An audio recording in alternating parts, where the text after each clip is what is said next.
Assalamualaikum warahmatullahi wabarakatuh. Halo teman-teman semua. Di sini kita akan belajar bersama mengenai perkembangan biologis dan kognitif. Sebelumnya, saya akan memperkenalkan diri saya. Nama saya Ulfa Rahmatin dan kita akan belajar bersama. Sebelum kita masuk materi, saya akan beritahu tentang garis besar materi yang akan kita bahas.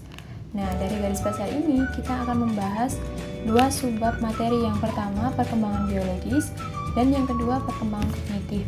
Di mana di perkembangan biologis ini nanti ada beberapa poin yang akan kita bahas, yaitu poin pertama pengaruh faktor genetika terhadap perkembangan remaja. Yang kedua, interaksi faktor bawaan lingkungan dan perkembangan. Yang ketiga, ciri umum pertumbuhan fisik pada masa remaja. Dan yang keempat yaitu pubertas yang nanti akan diikuti oleh kesimpulan. Selanjutnya di subbab kedua, perkembangan kognitif. Di sini kita akan membahas teori perkembangan kognitif. Yang pertama yaitu pandangan Piaget tentang perkembangan kognitif dan yang kedua pandangan Brunner tentang perkembangan kognitif. Langsung kita masuk ke materi. Oke, kita akan bahas di subbab pertama yaitu tentang perkembangan biologis. Nah, sebelum kita bahas, apakah Anda sudah paham apa itu masa remaja? Masa remaja yaitu masa peralihan dari masa kanak-kanak menuju ke kedewasaan yang meliputi perkembangan biologi, kognitif, dan sosial emosional, di mana benang-benang aspek perkembangan tersebut terjalin dalam kehidupan masa remaja. Jadi setiap aspek perkembangan itu selalu berhubungan dengan kehidupan remaja. Poin pertama yaitu pengaruh faktor genetika terhadap perkembangan remaja.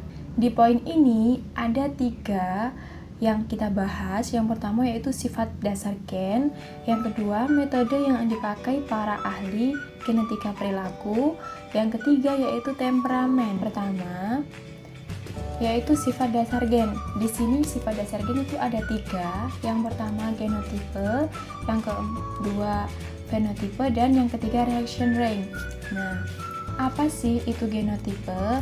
Genotip adalah warisan genetik seseorang, material genetik aktual yang sebenarnya ada.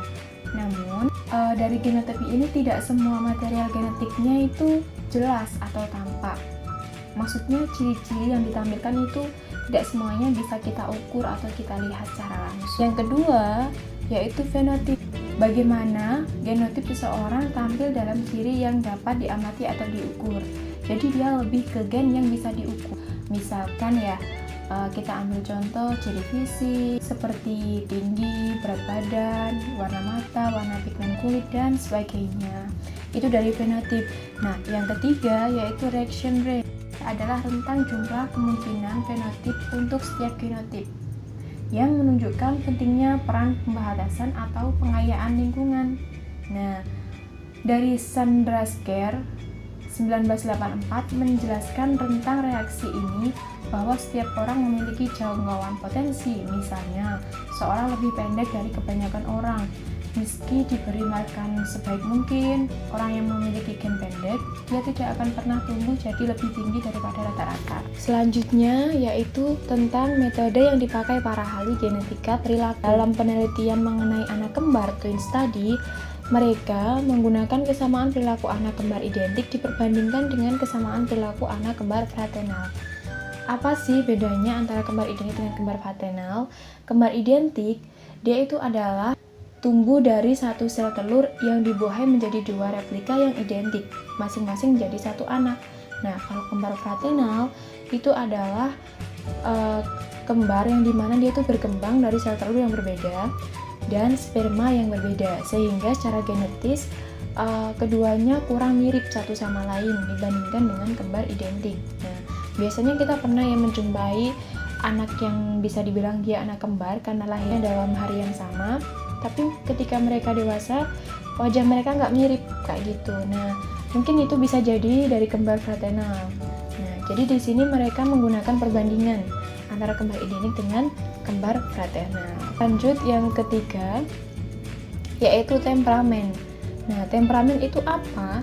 Temperamen itu adalah gaya perilaku dan cara berespon yang khas yang ditampilkan oleh seseorang. Bahkan bahwa ada 3 kelompok temperamen, yaitu yang pertama, anak bertemperamen mudah, easy chill. Nah, biasanya anak yang seperti ini itu mudah menyesuaikan diri terhadap pengalaman baru. Ini disebabkan karena mereka itu biasa memiliki suasana hati positif, mudah mengikuti aturan atau kegiatan seharian umum, dan mudah menyesuaikan diri terhadap pengalaman baru. Nah, yang kedua ada difficult chill. Nah, difficult chill ini dia itu lambat menyesuaikan diri dengan pengalaman baru. Nah, ini biasanya disebabkan karena dia itu cenderung bereaksi negatif dan banyak mengeluh atau rewel. Dalam kegiatan rutin kesehariannya tidak teratur kayak gitu. Jadi mengakibatkan dia lambat menyesuaikan diri dengan pengalaman baru. Terus yang ketiga ada slow to warm up chill, yaitu penyesuaian diri agak lambat dan suasana hati dalam intensitas yang rendah. Nah, ini karena menunjukkan bahwasanya tingkat kegiatan yang rendah terus agak bereaksi negatif, sehingga penyesuaian diri agak lambat dan suasana hati dalam intensitas yang rendah. Poin selanjutnya yaitu tentang interaksi faktor bawaan lingkungan dan perkembangan. Nah, di sini kita akan bahas yang pertama yaitu faktor bawaan dan lingkungan berinteraksi. Nah, dari faktor bawaan ini ada 3 jenis, yaitu genotip pasif, genotip aktif, dan genotip evokatif. Nah, kita bahas yang pertama, genotip pasif. Genotip pasif ini terjadi saat orang tua yang memiliki hubungan genetis dengan anak memberikan lingkungan pengasuhan pada anak. Misalkan nih, orang tuanya suka dengan musik, maka orang tua itu menyediakan ruangan khusus musik yang dimana itu menjadi keseharian mereka untuk menghibur diri atau mungkin kegiatan utama, sehingga sang anak pun bisa mengikuti dengan enjoy dalam bermain musik seperti orang tuanya. Nah, dari situ berarti kan anak itu lebih cenderung menjadi anak yang suka musik karena dari orang tuanya menyediakan dan menyukai musik juga. Jadi lingkungannya dipengaruhi oleh orang tuanya yang memberikan lingkungan bagi anaknya. Nah, selanjutnya interaksi genotip evokatif dengan lingkungan. Ini terjadi karena genotip anak akan menimbulkan jenis lingkungan fisik dan sosial tertentu. Misalnya, si anak yang aktif dan suka tersenyum akan lebih banyak mendapat rangsangan sosial ketimbang anak yang pasif dan pendiam. Selanjutnya, interaksi genotip aktif dengan lingkungan. Nah, kalau yang ini terjadi saat anak dan remaja menjelajahi lingkungan yang mereka pandang menarik dan menantang. Jadi lebih ke keinginan si anak sendiri. Kalau dia itu misalkan melihat sesuatu apa yang baru, terus dia pikir itu asik, dia akan terjun ke sana kayak gitu. Jadi lebih ke pemilihan ini berkaitan dengan genotip tertentu ya yang mereka miliki. Contohnya nih, sebagian remaja karena genotipnya lebih terampil di bidang musik, maka mereka akan cenderung lebih banyak memanfaatkan waktu dalam lingkungan musikal di mana mereka dapat menampilkan keterampilan mereka dengan baik. Selanjutnya, pengaruh lingkungan. Nah, pengaruh lingkungan ini dibagi menjadi 2, yaitu lingkungan terbagi dan lingkungan tak terbagi. Maksudnya gimana? Pengaruh lingkungan yang terbagi ini adalah pengalaman remaja yang dimana pengalaman tersebut juga dialami oleh orang lain di lingkungannya. Jadi bisa dibilang itu pengalaman yang umum ya, maksudnya nggak cuma 1-2 orang aja yang mengalami hal itu, tapi bisa banyak orang atau banyak remaja yang mengalaminya juga. Jadi lebih terbagi atau secara umum. Nah, kalau pengaruh lingkungan tak terbagi itu adalah pengalaman unik remaja yang tidak dimiliki atau tidak dialami oleh kakak atau adiknya, meskipun itu di lingkup atau lingkungan keluarga maupun di luar lingkungan keluarga. Kesimpulannya yaitu ringkasnya baik gen maupun lingkungan diperlukan bagi remaja, meski hanya untuk sekedar ada di dunia. Jadi, faktor bawaan dan lingkungan bekerja sama untuk menghasilkan kecerdasan temperamen, tinggi badan, berat badan, dan sebagainya. Nah, tanpa gen tidak akan ada remaja, tanpa lingkungan tidak akan ada remaja. Selanjutnya, kita akan membahas ciri umum pertumbuhan fisik pada remaja. Nah, biasanya ini kalau ciri umum ya bisa kita lihat ya keseharian kita. Biasanya kita lihat dari fisik ya, bisa kelihatan itu yang mendapat perhatian selama ini adalah seperti tinggi badan, berat badan, pertumbuhan kerangka tubuh, fungsi reproduksi, dan perubahan hormonal. Nah, bagaimana sih sifat kurva pertumbuhan dari karakteristik pada tubuh tersebut? Itu akan kita bahas, yaitu ada 4 kurva tumbuh kembang, di mana di sini 4 kurva ini meliputi pertumbuhan fisik umum, organ reproduksi, otak dan kepala, dan kelenjar limfoid. Selanjutnya yaitu faktor-faktor yang mempengaruhi kurva pertumbuhan. Nah, faktor-faktor ini yang bisa mempengaruhi kurva pertumbuhan diantaranya faktor mencari sasaran atau penstabilan diri, kecepatan kematangan, pengaturan umpan balik, dan massa tubuh.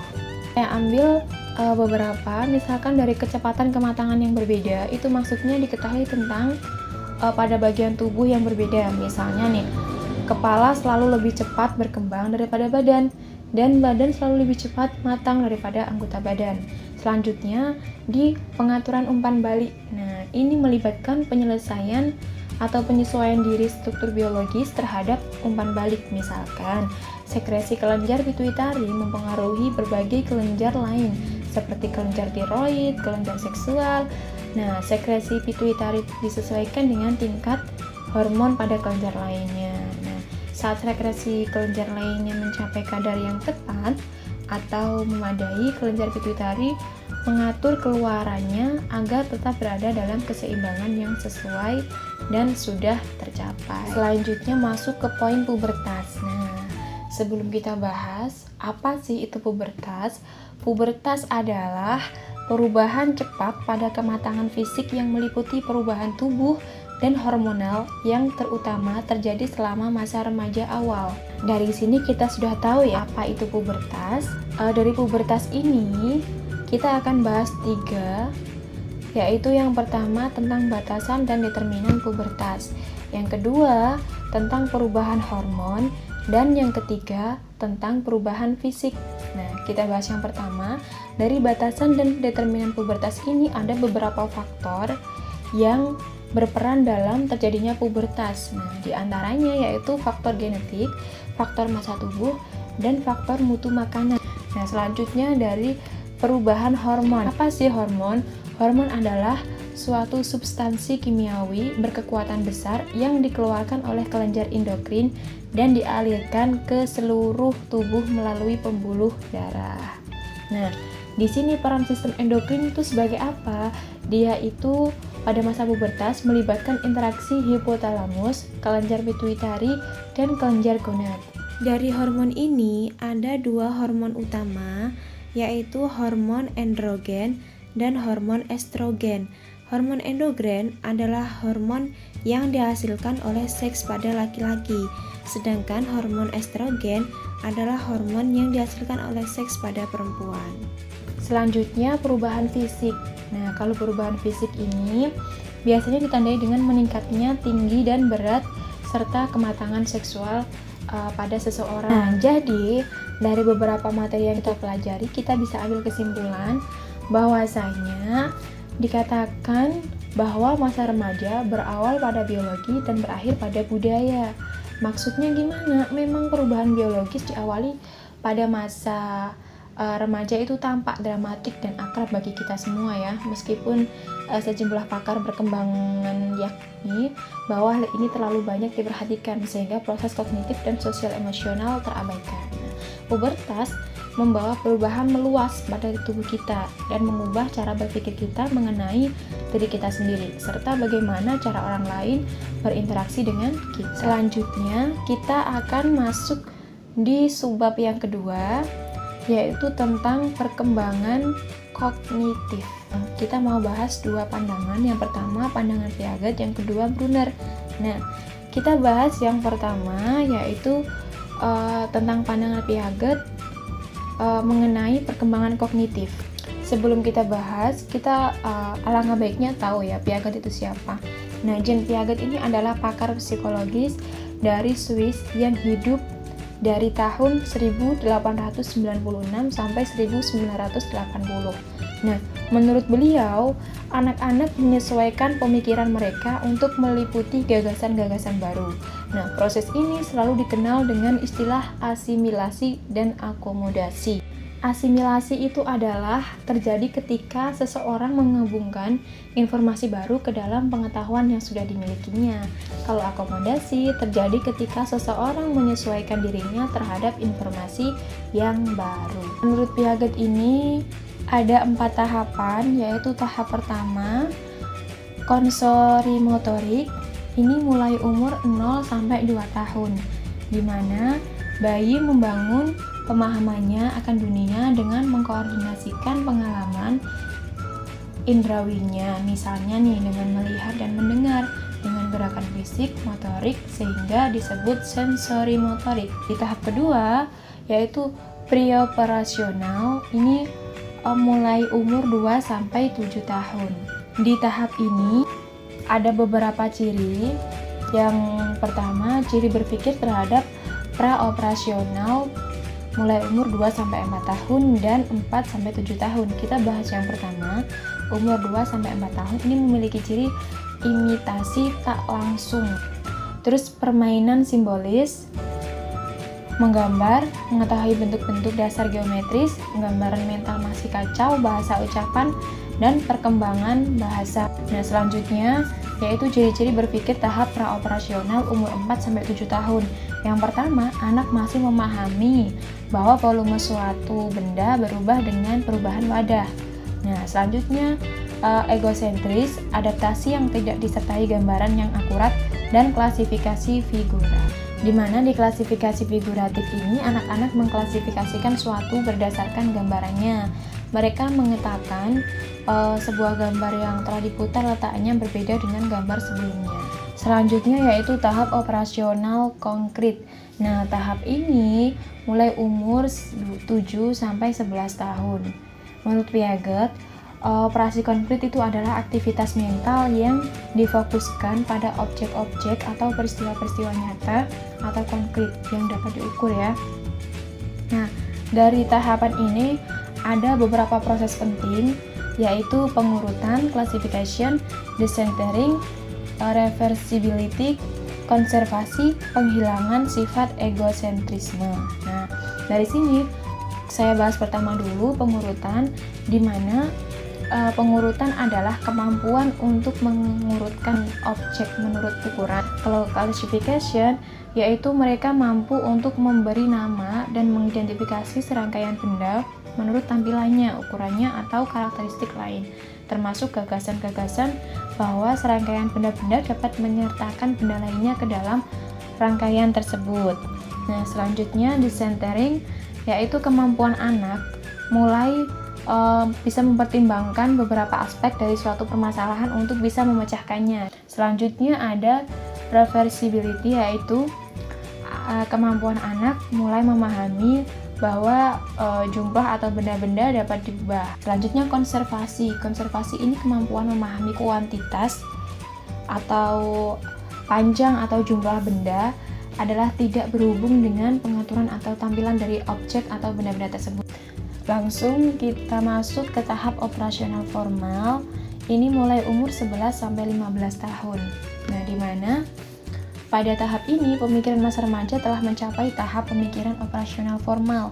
Pada tahap ini anak sudah mulai berpikir abstrak dan hipotesis. Jadi dia itu sudah lebih tahu. Nah, pada tahap ini kan masa ini anak-anak itu sudah mampu memikir sesuatu yang akan atau mungkin terjadi. Nah, sesuatu yang abstrak. Nah, di samping itu pada tahap ini remaja juga sudah mampu berpikir secara sistematis dan telah mampu memikirkan semua kemungkinan secara sistematis untuk memecahkan masalah, dan mereka memiliki kemampuan berpikir alternatif sehingga kemungkinan menyelesaikan masalah yang mereka hadapi lebih beragam. Lanjut, ini menurut pandangan Brunner tentang perkembangan kognitif. Yang pertama, Brunner itu memiliki 6 konsep pokok dalam perkembangan kognitif, yaitu ada perkembangan intelektual Nah, ini ditandai oleh meningkatnya variasi respon terhadap stimulus. Nah, yang kedua, pertumbuhan tergantung pada perkembangan intelektual dan sistem pengolahan informasi yang dapat disampaikan realita. Selanjutnya, perkembangan intelektual memerlukan peningkatan kecakapan untuk mengatakan pada dirinya sendiri dan orang lain melalui kata-kata atau simbol. Yang keempat, interaksi antara guru dengan siswa sangat penting bagi perkembangan kognitif. Nah, selanjutnya, bahasa menjadi kunci perkembangan dan kognitif. Dan terakhir, pertumbuhan kognitif ditandai oleh semakin meningkatnya kemampuan menyelesaikan berbagai alternatif secara simultan. Di sini Brunner memberi 3 tahapan, yaitu tahap yang pertama, tahap enaktif. Nah, yaitu apa? Pengetahuan diperoleh melalui respon motorik. Anak mulai memahami lingkungannya. Nah, pada tahap ini anak memulai memahami lingkungannya melalui gerakan atau aksi. Anak mulai melakukan berbagai gerakan atau aksi untuk memahami lingkungannya. Kedua, tahap isonik. Tahap isonik ini pengetahuan lebih banyak berasal dari gambaran imajinatif.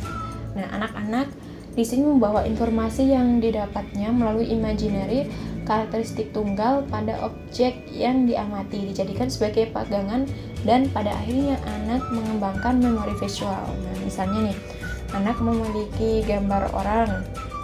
Berdasarkan pengamatannya, orang memiliki bagian-bagian tubuh. Informasi ini dibawa ke alam imajinasinya, sehingga dia dapat memiliki gambaran visual bahwa orang terdiri dari berbagai bagian tubuh. Selanjutnya, tahap simbolik ya.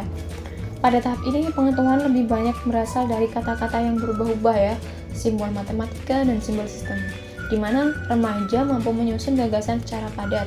Pada tahap ini, anak sudah memahami simbol sehingga mereka sudah dapat memaknai sebuah simbol. Ini Brunner juga menyatakan bahwasanya anak-anak akan belajar dengan baik jika pembelajaran yang dilakukan bermakna dan relevan dengan hidup anak.